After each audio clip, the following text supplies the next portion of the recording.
things. Just to take for example, if you are asked to write about any festival, festival, think about festival at the center.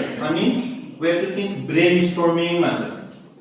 सोच्ने के कुराहरु छ festival भनेपछि how is it celebrated, who celebrated, हैन, alright, and what are its historical things associated with that.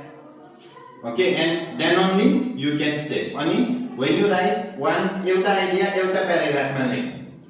For example, Dashain, write one paragraph of introduction of Dashain. कहिले सुरु हुन्छ, कति दिनमा मनाइन्छ, कसरी मनाइन्छ. Then के खाइन्छ during Dashain. If you write that way, then you can.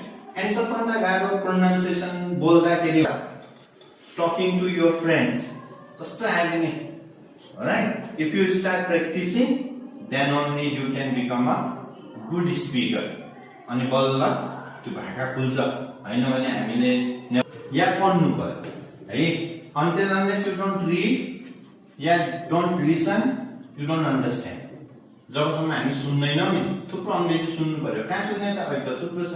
यहाँबाट मोबाइल में सर अंग्रेजी का छोटो छोटो video soon or listen or read small like English textहरु पढ. हैन बुकमा छ or जहाँ पनि पाउँछ अहिले त अनलाइन पाउँछ. अझै तिमीहरु right menu right and they will just interact with you. ठीक छ? And you can grow a better person in your future. Right?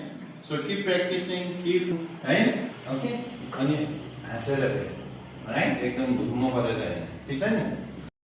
Alright? So you can improve yourself and you can be a better leader of your community, of your locality.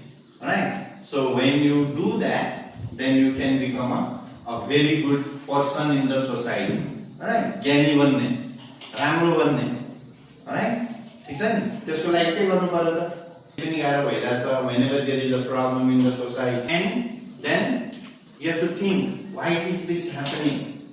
किन यस्तो भइरहेको छ त? त्यसलाई कसरी समाधान गर्न सकिन्छ त? हैन? जस्तो हामी हिँड्ने बाटो ओह्रालो हुँदाखेरि चिया दिन्छ, जीवन फेरि कठिन हुन्छ. That is important.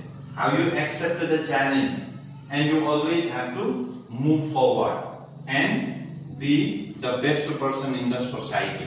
राम्रो मान्छे बन्ने. त्यसको लागि पढ्नु. है? Even if you use mobile, you have so many learning tools, and this can help you to become a good person in the society. ठीक छ?